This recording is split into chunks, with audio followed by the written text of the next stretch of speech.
Welcome to the Soulful CXO, where we discuss leadership principles, core values, health, wellness, and resiliency. I'm Dr. Rebecca Wynn, the founder and the host of the show.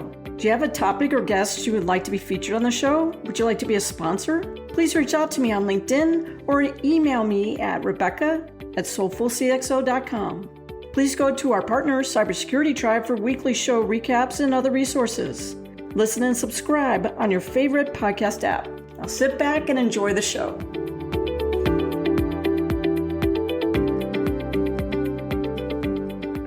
Welcome to the Soulful CXO. I'm your host, Dr. Rebecca Wynn. We are pleased to have with us today Jennifer Brick. Jennifer is world-renowned as being your new career bestie. She started her career in software training. She grew her career through technical industry, L&D, professional services, and client services. She's the CEO and founder of Capdeca Solutions. The company aims to help passionate corporate professionals succeed at work. She is author of Career Grow Up, the host of the Top Career Success channel on YouTube, where I first met Jennifer virtually. It's great. I think there's like 275 videos out there. She returned to her roots as a trainer and speaker. Jennifer's advice has been featured on Fast Company, Business Insider, Newsweek, and many, many more. Jennifer, my friend, welcome to the show. Thank you for having me. I'm so excited to be here chatting with you today.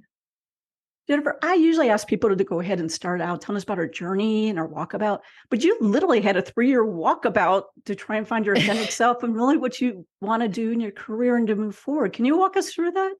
Yeah, I feel like a large portion of my career was a career walkabout. So originally when I went to university, my intention was to go to law school and become a criminal defense lawyer. So I did a degree in criminology, I did the LSAT, put in my law school applications, and then realized I don't actually want to be a lawyer. So I had this degree, but now no idea of what to do. So I ended up kind of sampling a bunch of different careers. I worked in recruiting, I worked in sales, and then I found a home in training. And I've been a trainer of multiple kinds: client training, partner training, internal team development, and all those sorts of things. And it's interesting how like all of these different like kind of things that we do in our careers end up coming together, which I could probably talk for hours about. But approaching my career with curiosity and openness kind of set me on this path that got me into this unique position where I've been in so many different roles. And once I kind of found my home, I ended up having a really accelerated career trajectory based on all of the early kind of ambiguous experience that I had. But then it did get me here to this point where I always, even early in my career, once I decided I didn't want to be a lawyer, I always knew that I wanted to end up with my own company. I thought it would be as a consultant, kind of doing more project management level stuff, business analysis. But then for years, I was like, well, I just want to learn how to run my own company on someone else's dime, because like, why would I want to figure it out on mine, right? And then I realized I got to that stage in my career where I really felt like the colloquial way I put it, and people don't always like when I say it this way, I worked in the tech industry and I just got really tired of making money for rich white dudes. And I was like, it's time for me to go and create something for myself. And that's what inspired me to create and I also coincided with one of the things that I did as I was rising through leadership was I really loved paying it back. Because as I figured something out, I was like, oh my gosh, I wish someone had told me this. So I was always trying to pay it back with my team, developing internal training and mentoring programs for people that were earlier in their careers. I was like, this is what I want to do, but I want to do it not fixed within, a startup or even a midsize or even a big company. I really wanted to kind of do it for the masses. So that's what brought me into starting my own company kind of as an exit point / entry point to this next step. One of the things that we're finding today is there's frustrations with the employer who have high churn because they're saying we're not hiring the right people. And then you're having people go into jobs like, wait, this is not what I bought into. It's not, it's not what was written on the paper. The job description wasn't what it said. And then maybe it's very toxic. So when do I stay? When do I bail? When do I do a lot of praying? Always. But Yeah. How should we navigate that as an individual? And then how would you advise companies to be more fair with the candidates? Let me say it that way. Just because I had a CEO who said, let's be clear, we have a high churn rate just because we keep hiring the wrong people. and wasn't addressing the internal culture issue. Yeah, no, if there's a high turn rate, it's a company issue. It is not an individual, unless the leadership is to me, so at a basic level, it could be that they just don't understand how to spec out the requirement. So they don't fully know how to run their business. So they keep on hiring the wrong person because they don't know what they actually need to be hiring for. So there's an expectations versus reality where they're miscommunicating what their actual needs are. And it's because they don't understand what their needs are. But even if that's the case, it's still a leadership issue. So if there is a high turn rate, that's a moment where people need to look in the mirror and evaluate, okay, what is causing us to make the mistake in hiring again and again and again versus no one wants to work, everyone is lazy, which is, I know, kind of common discourse that's out there, especially as we kind of, as over the last few years, we've gone through the Great Resignation. We have quiet quitting. We have quiet firing. We have all of these things going on that have always existed, but now they have terms. And I think that what people need to step back and realize is that none of this phenomenon is new. But I think what has been amplified is the way that I put it is that a lot of people, their BS tolerance has gone down to zero, especially with all of the stressors that have gone on, kind of the craziness in the economy, craziness in the world over the last few years. They don't want to tolerate a bunch of stuff. So I think when it comes to as an individual in the seat, is this the right job for me? Is this the right environment for me? I could probably rattle off 200 different indicators of a toxic work environment for an individual. Actually, you'll like this. A few weeks ago, I was served a Forbes article that asserted that 70% of workplaces are toxic. Now, what would you think when you saw that headline? What would you do? Well, I would think it's understated, right? To be honest with you. Yeah. But I was like, I was curious. So I clicked into it because I was like, I also like to see the data behind this. So this is a clear number being communicated. And I was looking for peer reviewed research. Yeah. I want to know, did they ask 10 people? Was this an internet survey? Is this academically reviewed? What was the context? Who was asked? But none of it was just someone kind of stated a number as though it was a known fact. But the thing that they did cite was that there was this list of 10 different things that could occur in a workplace. And they're things that would be annoyances kind of at best to toxic at worst. And the thing is, the criteria said that if the answer to any one of these things is yes, then the work environment is toxic. But I don't completely agree with that because first of all, there's more than 10. Again, I can, off the top of my head, I can rattle 50 for you if you want the entertainment. But what ultimately makes a workplace toxic to an individual is individual circumstances. So how are you being treated? Are you being respected? Are you being given opportunities? Are you being heard? And there can be, sometimes it's not necessarily the workplace, it's our past experiences that are being triggered. So if I feel like I've always been bullied, which I was bullied growing up, I'm probably going to be more sensitive to any perceived mistreatment, right? And it's not I'm not saying this to invalidate anyone's experience, but we are going to be more observant. And this is one reason I also see a lot of people that have been in a toxic workplace ending up in multiple toxic workplaces.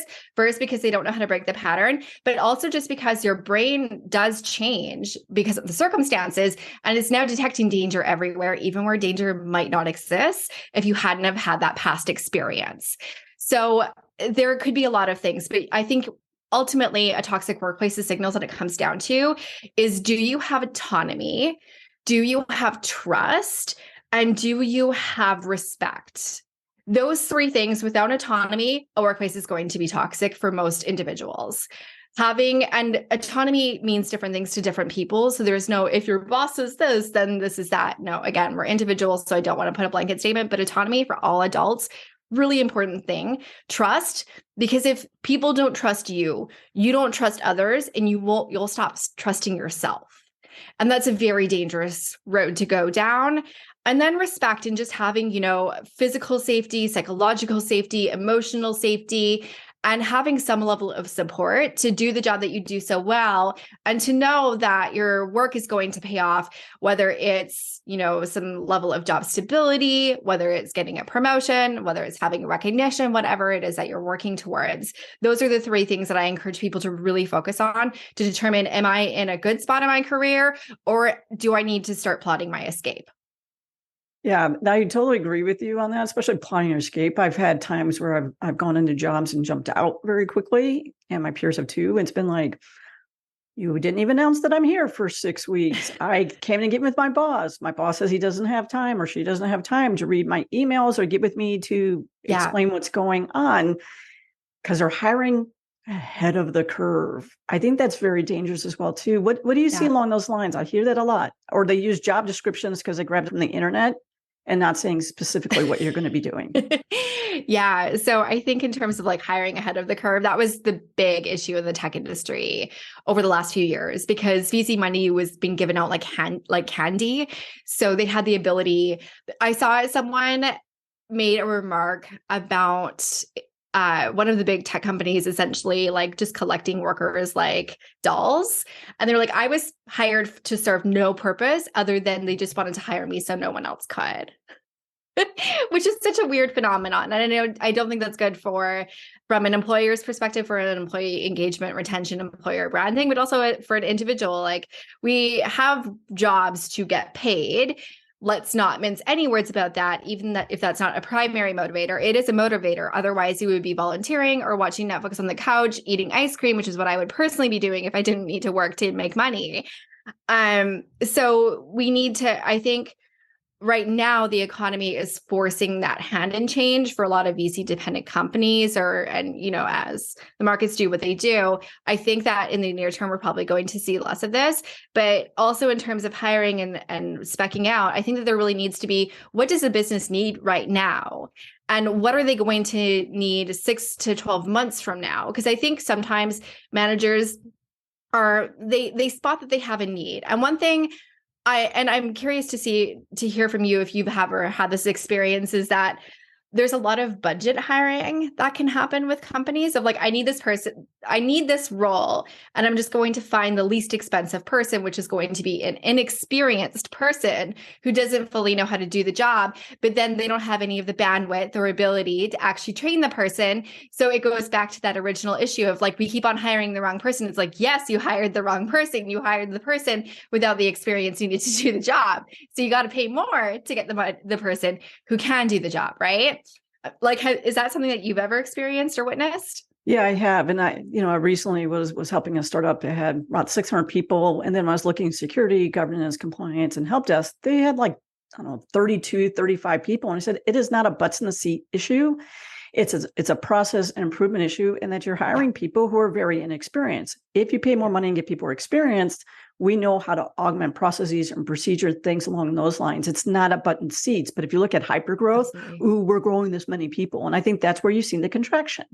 Yeah, very quickly, because you're like, I don't need 5 people to do that. Then I'm not being very good fiduciary with my budget that could be used to be doing other stuff, or paying the more skilled talent the money that they deserve to be there. So that's the one thing I see too, where you get people who think it's a butts in the seat issue versus it's a process improvement. And like you said, it's the experience issue. That leads me to ask you about, when I hate the word transparency anymore, because I don't think transparency being transparent. I don't like where people say, ooh, it's psychologically safe anymore to ask questions. And then you go ahead and you try to work with human resources to resolve these issues. And then pretty soon, let's find out you or other people are on the blacklist very quickly, because transparency or psychological safety was really for us to go ahead and to get that list together. And I know you talk about this a lot. Is HR friend or foe? And what should you share? What shouldn't you share? Can you give us some wisdom along those lines? Because it's tough right now. How long do we have? Because I really feel like this could be a long rant for me. So I was like peripheral in the HR world, and I'm very close with a lot of HR leaders. And I think HR is a very important skill.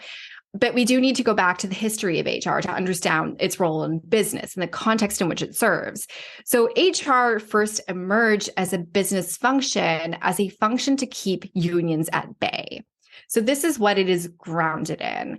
Now, I know that it has evolved past that. And I know that most people that go into HR are there because they want to help people, they want to have positive impacts on culture. They're going in for good reasons, but ultimately HR is there in order to protect the company. And they are still existing and functioning at the will of the executive team. They still have a boss that they are answering to.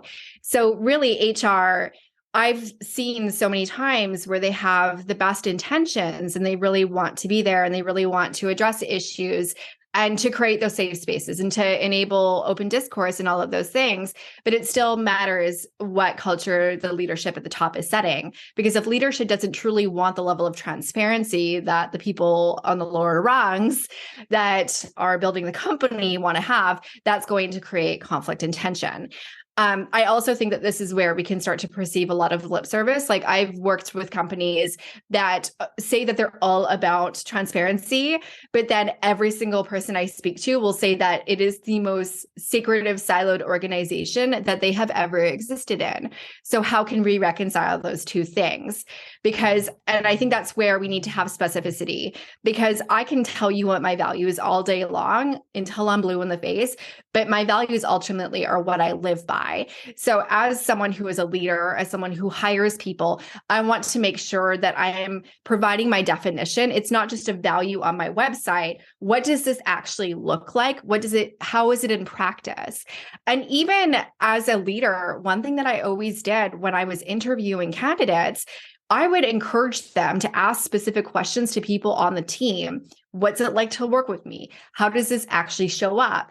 Because this is how they could gain an understanding both of the team function, the company culture, but also what their experience as me as a leader was going to be. Because I could say, I have direct discourse with you, and they might envision that to be very different than what it actually is. And that could be a good thing. It could be a bad thing, right? I think we also, something that companies and HR can do is make sure that not everybody is going through career coaching and learning how to interview. And not everyone has interviewed for as many jobs as I have, having had so many jobs over the course of my career. In order to learn those. Because I think also a lot of those questions that we get, especially as we get more experience in our career, come from falling into the ditches, right? Like I know that I've had this bad experience now and I never would have known to ask this question. But now that I've had that bad experience, I know exactly what to look for, right? So this is something that I think companies and HR can benefit their employees and their job candidates by providing more education on in the process, especially if they are saying that they're transparent. It increases transparency throughout the process. Yeah, what words would this give people on the interview? I know a couple of things that I look out for is, are they only giving me a half hour? I know I always block out an hour anyway on my time. Are they late? Do they even look at your resume, your cover letter, or anything along those lines? No, they didn't. Yep. They're trying to look at that. They have these 4 questions they must ask. They don't give you time to ask questions at the end. And then I always look to see who's even on those panels. Like, I don't have anybody's on the peer. I don't have anything else. So, they want, someone who's a chief in my case, but really it looks like they want, maybe an analyst or an engineer. So what are the kind of things that you can advise people on when they're looking for that job? Because a lot of people are looking for jobs out there. Yeah. I'm being leery because you're probably going to be spinning out very quickly, even if you get that job. So I think one of the biggest flags, kind of drawing from what you just said, is to look at the dynamic in the interview process. Are they just interviewing them, or do they expect you to interview them as well? Because if they are consuming all the time with questions that they have for you, that's a red flag, because you're supposed to be figuring it out as well. It's not that you're just, so desperate for any job and should grovel upon their feet should you have the pleasure of receiving a job offer. You need to be figuring it out as well, because while they know their company, your skills. So there needs to be mutual questioning. And if that's not being provided, that to me is a very big red flag. I also think that the treatment that you receive, like, again, like you just mentioned, is going to be something that can be a waving red flag, or it can be a subtle red flag. I can tell you like a waving red flag story from when I first immigrated to New York. So even though I only immigrated from Canada, getting your first job when you immigrate to the US is a thing. It's a way harder thing when you're not kind of American passing like I am, until they looked at my resume history and knew that I was on a work authorization and things like that. But I was in at an advanced stage with a mid-sized startup here in New York City. Seemed really interesting. The role that they had was literally just created for me. Like, I was the perfect person for it. I knew that they wouldn't be able to hire anyone better than me. So for the last stage of the interview, they had me come in to do a presentation, which I think everyone knows that these are very common, especially in client-facing roles. But what they did was they tried to disrupt me. So there was multiple people sitting in the room. So one person kept on interrupting. Another person was taking phone calls. Another person was eating. And, me and you, we're both facilitators. We know how we would deal with this if we were training a group of people. But when you're in an interview situation, this is a very different thing, right? So you're not going to respond as you would typically respond. You're probably just going to go with it. And in your head, you're freaking out. And at the end of this presentation, the lead interviewer was like, we did this to mess with you, to see how you would respond. And I was like, do I just walk out right now? Like, do I? And I didn't want to like burn a bridge, because tech communities are smaller than we think they are. And so I ended up sitting in for the rest. And then they're like, well, our SVP is going to come in and talk to you now. And I was like, I was not expecting to meet the SVP today. So thanks for the warning. Can I escape? But anyway, he came in, but he talked to me. He talked at me. So definitely not giving me any opportunity to ask him questions. Talked at me for a solid 15, 20 minutes about how if I should get this job offer, I would be so indebted to him that I would need to stay for at least 5 years for him to get an ROI. Again, bear in mind, this job description is written for me with my exact experience, which was fairly niche. And then just like walked out of the room at the end. And I did end up getting a job offer, which was 50% of market value. And they were shocked when I declined it. So like, things aren't always going to be that big. Sometimes they can be much subtler than that. But I think looking at the attitudes, the other thing that I always love, especially in those situations where there is multiple people in a room, which I think as an interviewee is stressful, but look at how people are interacting with each other. And even if you're just going on site for an interview, because I think for the most part, companies are back to on-site interviewing at some stage of their process now. Show up a little bit early and just try to observe and try to eavesdrop how people are speaking with each other. If the office is dead silent, maybe that's not an environment you're going to dig. Maybe that's your perfect environment. I don't know. But knowing what you're looking for and what environment suits you is going to also help you identify those subtle flags as well as the major flags in the interview process. Yeah, I know when I go on site for companies, a lot of times I forget I'm security, privacy, compliance, enterprise risk. So those times like that, I'm always looking at, how they're protecting the perimeter inside, who's saying what papers are lying out. The other thing I noticed too is just because you mentioned that if you have panel discussions, who are in those panels, and then are you making me sit in the lobby waiting an hour in between those panels? Yeah. Did you even offer me water? Did you offer me anything along those lines? How are you showing me as a value as a human? And it's that humanness that is being left out, I think, quite a bit along those lines. Absolutely. No. And I think the interviewer stage is really where they should be trying to impress you the most. They should be trying to woo you just as much, if not more, than you are trying to woo them. And I think that is easier as a job seeker to do 2 years ago when it was in most industries and most places, more of a candidate's market. It's a bit harder when it is more of an employer's market and there's, some perceived instability and potential like scarcity that comes up, but knowing that the right opportunity is going to make itself available to you, that if you're in between jobs, it's not going to be forever. And that if the right opportunity, like if the opportunity that you're pursuing right now isn't the right one for you, even if it's not obvious yet, something else is coming, something else is going to happen. and trusting in yourself, because I think top talent is always marketable. You're always going to get hired, right? Yeah, that's one thing too, when we, talk back about red flags. I've had times where the interview process went very well, was able to ask questions, all the good feeling, all that stuff, ask us extra questions, all that other kind of stuff. And then as soon as I got boots on the ground, remember I have a military background, boots on the ground. Yeah. It was not that. It was, the person who was singing and dancing with me was not the person that was in the company. The company was completely opposite on the inside. And I would tell you that every time I've had that red flag, it's never undone itself. Oh, absolutely. And I think like I've been in a situation where the people doing the hiring and participating in hiring knew that they were selling a different expectation than what was going to happen. I have confronted people of saying like, why did you say that? That wasn't really true. And they're like, well, because no one would want to work here if they really knew. One thing you mentioned earlier, and I wanted to ask you about, because you've mentioned in that situation, making an exit and plotting that exit quickly. And this is something that a lot of people terrifies them. And I can't tell you how many people that I've spoken to that have had that bait and switch happen to them. And they end up like, well, I need to stay for at least 18 months. So I just need to put up with this for another 16 months. And it's like, nothing good is going to come from this. Your resume is not going to be like flawed forever if you don't stay in a job for a set criteria of time.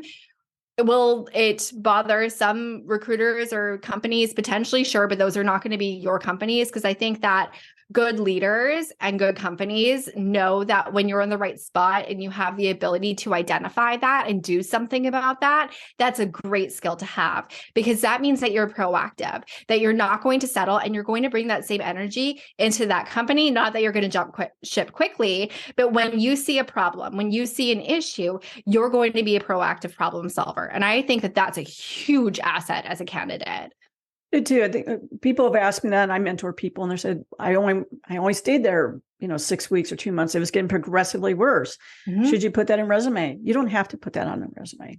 Nope. You don't. That's part of your consulting gigs or stuff like that. I would tell you behind the scenes, when I talk to top CISOs and CIOs who are security men, we all have at least one nightmare, if not more, in our background. So we understand. And I will always bring up someone hired that they realized that was taking away their resiliency, that wasn't allowing them to be their full person.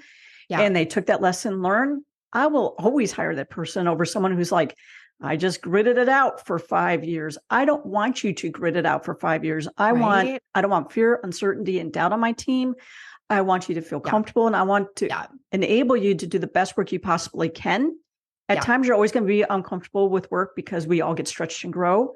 100%. But I never want you to be, I had to go to work every day to be less than myself, my authentic self, and inside crippling just to wait it out for 18 months. I would never tell anybody to do that. Absolutely. Don't do that. You cannot prioritize your resume over your mental health and well-being, because the cost to your resume is going to be much less than being in an awful toxic environment for 18 months, 2 years, 5 years, whatever number you think is in your head that it's acceptable before you leave. You have to prioritize yourself in that situation, because the only thing that's going to happen when you remain, not only will you experience stress, trauma, unnecessary drama that none of us need in our lives, there's also a risk that you're going to experience skill atrophy, because maybe you're going to be under leveraged.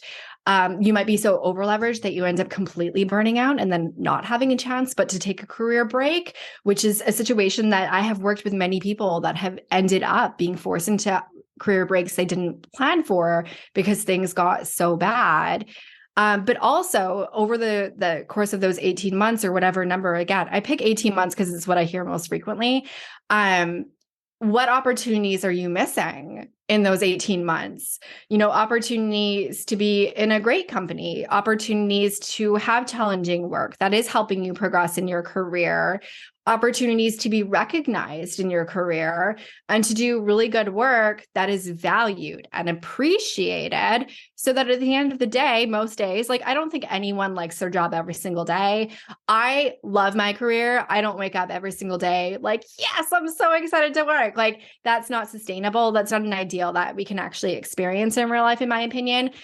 That to not wake up every day like, oh, I don't want to do this, and to have like, severe like stress and anxiety every Sunday, knowing that you have to do this again for another week. Like there's so much cost to staying that making the decision to leave, there's so much upside on the other side of that decision. None of us are guaranteed tomorrow. So definitely put yourself first today. Yeah. With that, our time has totally flown by.